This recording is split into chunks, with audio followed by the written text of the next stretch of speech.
Hello, I'm Sunita Williams. I'm up here on the International Space Station. Now, I'm going to say where we are. So right now, we're in the Japanese laboratory.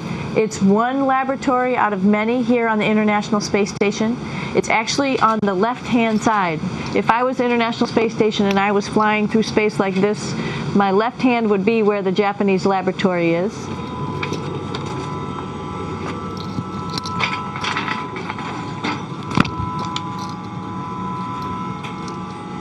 So now again, we're on the right-hand side, all the way on the right of the International Space Station. This is Columbus, the European module. It has science experiments all over. You could see it looks a little bit crowded. And here we do a lot of our medical experiments. So this is Node 2. This is a really cool module. Of course, most of these modules you'll see they have 4 sides and they're put together. That way we could sort of work on a flat plane, either a wall, a floor, another wall, or the ceiling. But you know, again, all you have to do is turn yourself and your reference changes. The reason I'm bringing that up is because this is where 4 out of 6 of us sleep. And so people always ask about sleeping in space. Do you lie down? Are you in a bed?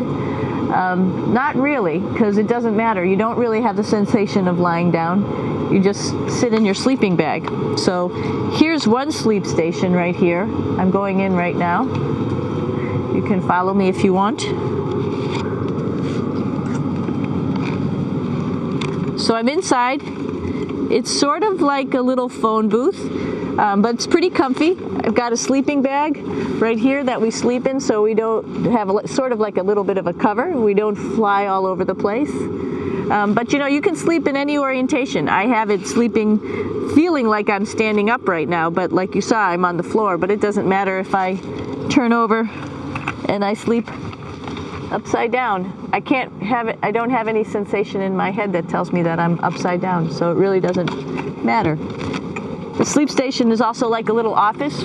We've got a computer in here. As you can see, we've got a couple little toys. I've got some books. I've got some clothes and other things that make it sort of like home. I'm coming out. And just for reference, that's one sleep station. This one's another. Right here. There's one on the ceiling, if you want to call it. Right here. And then there's a 4th on the other wall over here. So all of us sleep in a little bit of a circle. All right, come on back. There's more to show you.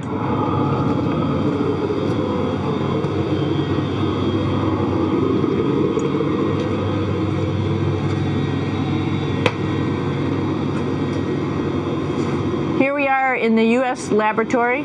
Again, this is a laboratory with science experience on all of the walls here, all sorts of stuff that we do.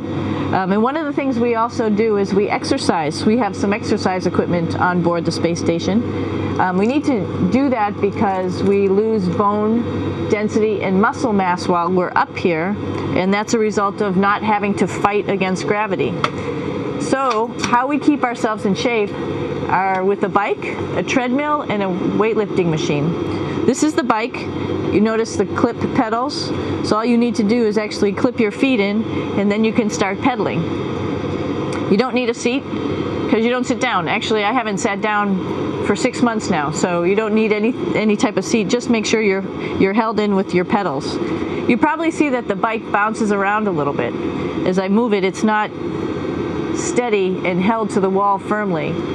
And the reason for that is the space station is pretty big. You saw that there's also solar arrays on the space station. If we start putting any forces into the space station, it's going to make those solar arrays bounce around a little bit. So to prevent that, the machines bounce around a little bit, move around a little bit. And that way we don't put any forces onto the structure of the spacecraft out to the solar arrays. All right, a little farther on. Come on.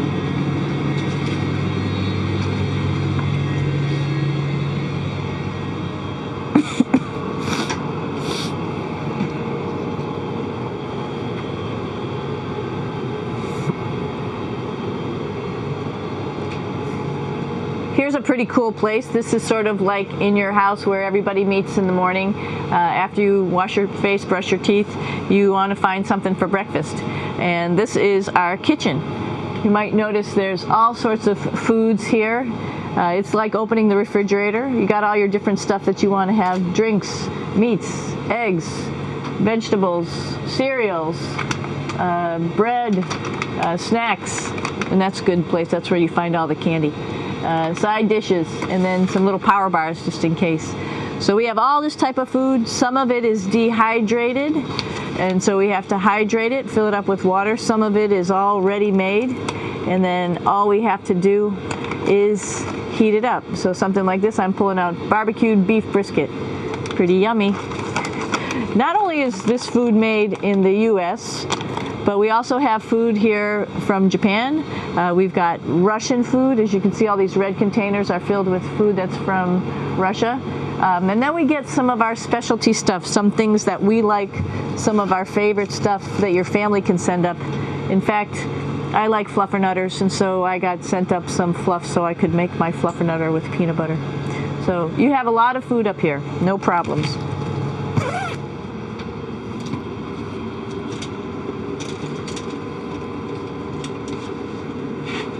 I'm here with my two buddies in the airlock. Actually, these are two spacesuits that are ready, primed up to go outside, as we call it, to go do a spacewalk in case we have to do anything outside. Some of the things we do outside are just like inside repairs. We have a lot of electrical boxes and machinery and solar arrays, in fact, that I talked about earlier, that are outside, and sometimes they don't work quite right. Remember, space is really cold and really hot, and it's also the vacuum of space with no pressure, and so some of the equipment doesn't work well all the time. So we might have to go out and do a spacewalk. Right behind me is actually the hatch that you go out into space, and right now we have it filled up with a couple other spacesuits because we've got 4 of them up here and some of our tools. But right behind here is the hatch in which you actually go right outside into the vacuum of space. The spacesuit is pretty big, as you can see. It's like being a football player. Part of the reason it's so big and bulky is because of this backside, this backpack. It's like going on a hike with a backpack, but the backpack and the suit weighs about 300 pounds. Luckily in space, nothing really weighs anything, so you don't feel that it's so heavy. But we need to have such a big suit because that guy back there is essentially the heart of the spacecraft. I call this actually a spacecraft. It has all the oxygen for you. It has all the carbon dioxide removal system for you. It also has a heating and cooling system to make sure to regulate our body temperatures while we're outside. It also has a computer, so it tells you on a display here if there's anything that's going wrong with the suit, if we're running out of oxygen, if we have too much carbon dioxide, or any type of electrical problem. So it's a pretty awesome little spacecraft, and actually got to go out, use my little spacecraft a couple times, and it worked like a charm. Lucky that it works very nice. You might want to see what the helmet looks like. It's pretty cool too. We don't usually go out like this, so you usually can see when the helmet's open. So you can see what it looks like inside. Somebody's little head would be inside of here. So you can see, you can turn your head all the way around while you're inside of there, but the helmet stays still. So that's determines your how far you could see. And it's usually pretty sunny out there, so we have to wear our sunglasses, and this is our sunglasses right here, which make you look pretty cool.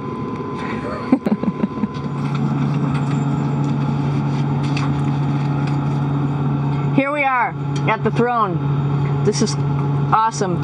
You might see the little, you might have noticed the little moon on the outside. This is our orbital outhouse right here. And of course, it serves for 2 functions. Number 2, right here. I'll show you.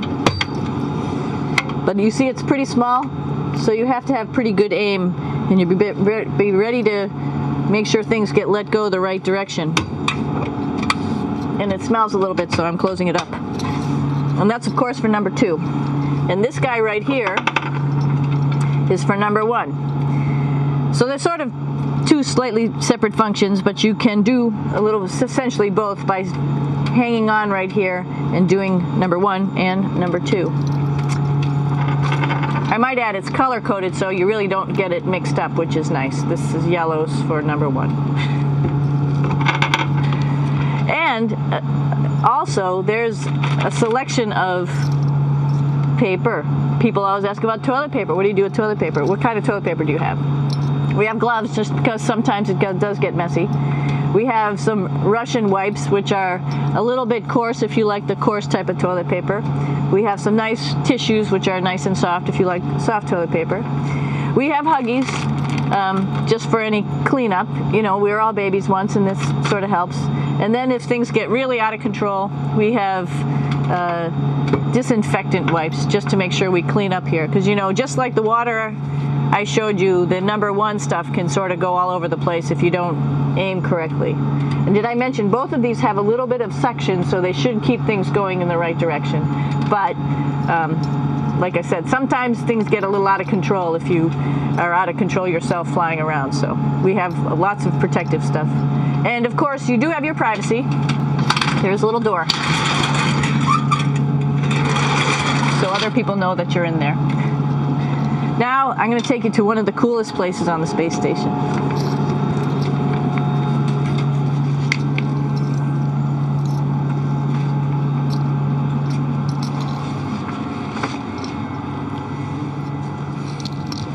It's like a glass-bottom boat. This is the cupola. It sticks down below the space station. It's one of those places you find yourself hanging out in all the time because all you want to do is look back at our planet. I think some questions I had were about what do you do in your free time? And you can't help but want to just come to the cupola and look outside as much as you can. And a lot of folks, I play this game with myself about where we're flying over the Earth. I try to come in here and just guess. After being here for a little while, you can sort of figure it out. You can tell different cloud types over different continents. You can tell different soil types over different continents. So let's see. And then, of course, there's a lot of ocean. So usually we're over the ocean at first glance. I will tell you in just a moment where we are.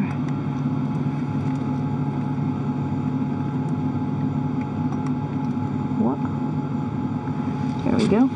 Oh, right now we are right over Africa. It's a little bit cloudy, as you can tell. So we're right over the continent of Africa. Hey, what's that? I think that's a Soyuz spacecraft. That's the spacecraft that's taken us home to planet Earth today. Oh my gosh. We might have to go take a look at that. That's pretty cool. It's a little bit smaller than the rest of the spacecraft, the space station, so you'll see if we go there, it'll be a little bit more crammed. But we're going, you can look all the way back to the back of the spacecraft, which is where the Russian segment is. And then you could look all the way forward to the front of the spacecraft, where the Japanese laboratory, the European laboratory, and the American laboratory. Hey, one thing I didn't show you, or I talked about but I didn't show you, was the exercise, another piece of exercise device. This is what we call the ARED. And with this, you can lift weights based on vacuum in these cylinders, just like you do at home at a gym. For example, if I wanted to do a squat, I could do it like this. Oops. I just need some weight on this thing. I'm not lifting with anything, so it's too easy. One of the cool things you could do things that you can't do at home.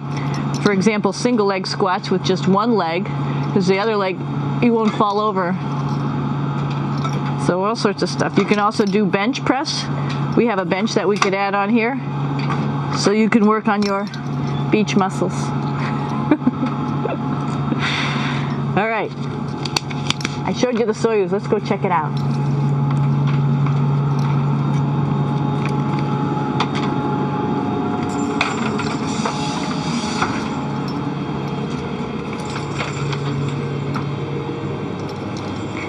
What are you doing down there?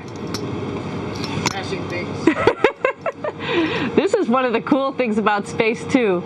It sort of looks like there's a big old hole here, but you don't even think twice about it. You could just jump over the hole, or if you want, you can go jump into the hole. I'm coming down. Woo!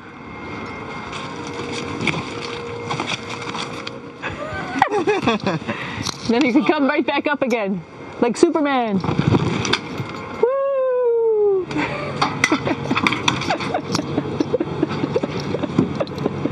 We're lucky we have a really cool big space station that you can fly around in. That's actually called the PMM. You might have saw it out the window. It's a big silver canister. What's really great about that is it's essentially our closet in our pantry, or whatever you want to call it. We have extra food down there, we have extra clothes, we actually throw the trash out down there.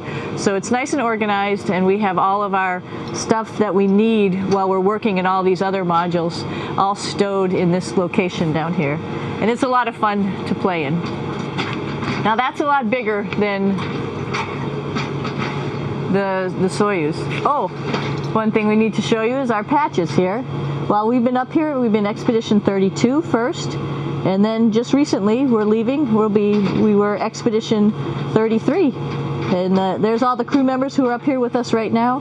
Myself, Yuri Malenchenko, Aki Hoshide, if you can read Japanese, Yevgeny Turelkin, if you can read Russian, Oleg Novinsky, and Kevin Ford, who just took over as the commander of the space station and will be the commander for the next couple months. And he, by the way, is behind the camera right now. So you can say, hi, Kevin. So we're going into the Russian segment. Be ready. You don't need a passport either.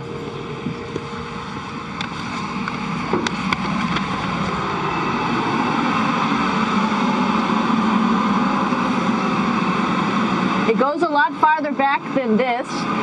We'll go take a trip and say hello to the boys down there in just a minute. Well, let's do that first, actually, and then we'll go down to the Soyuz at the very end. This is Yevgeny. Hi. Doing a little tour.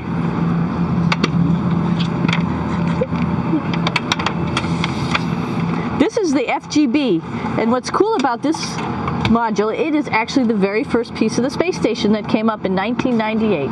The space station has been around for about now manned for 12 years, but it's been up in space for about 14 years.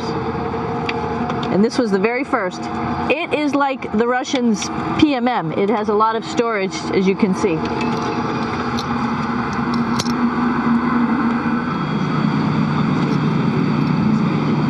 So here we are in the heart of the space station, really. This is the service module. This is the central post.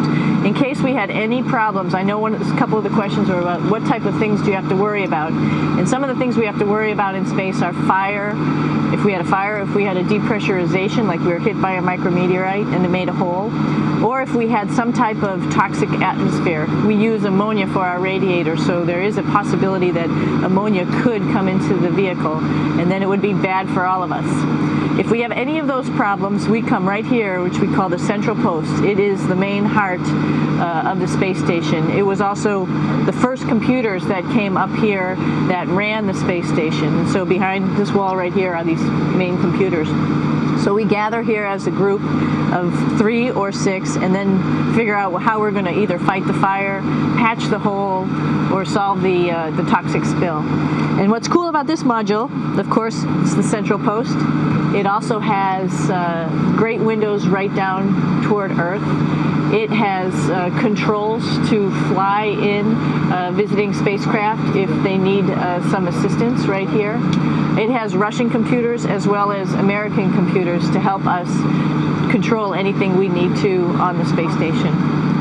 There's a couple of our crewmates back there, Oleg Novinsky on the right and Yuri Malenchenko on the left.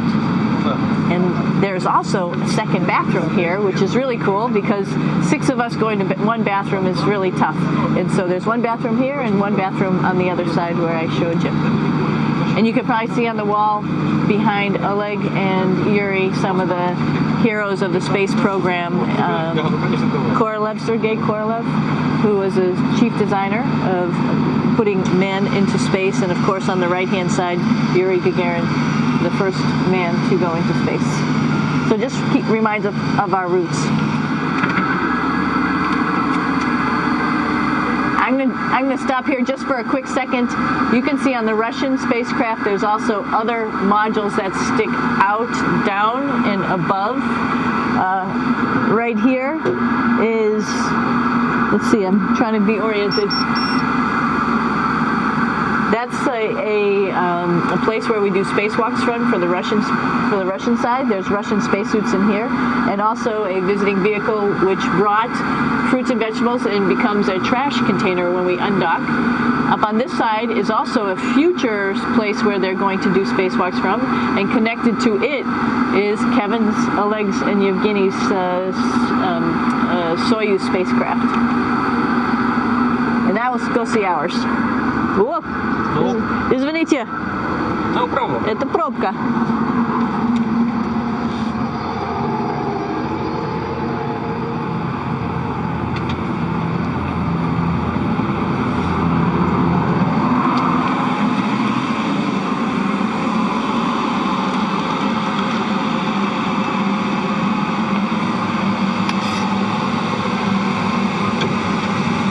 Coming down.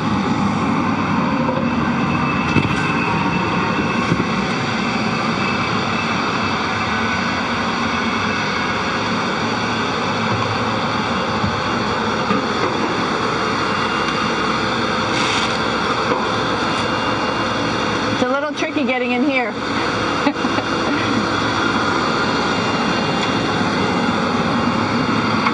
This is the docking probe right here, this big thing.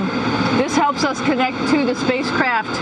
This probe actually sticks into this cone, and that's how the spacecraft, our Soyuz, becomes connected to the ISS initially. That is then replaced by clamps, which are around here, that will allow the two spacecraft to be stuck together. And then you can remove the probe and the cone.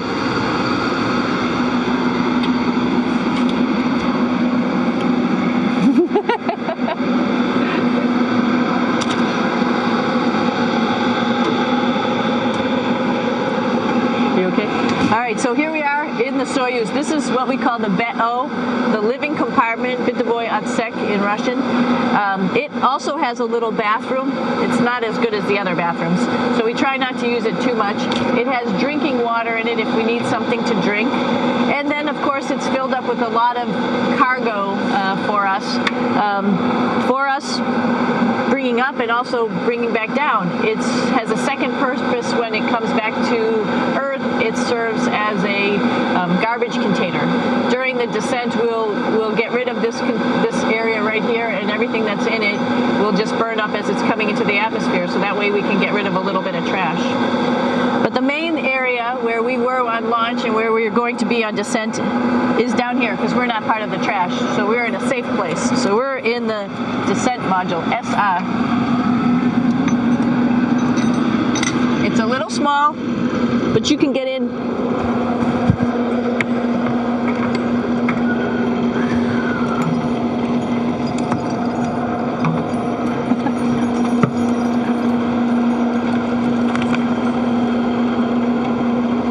Not sure how well you could see in here. Hold on for a second. I'm going to turn it up this way, just so you could see the hatch, and you could see Kevin.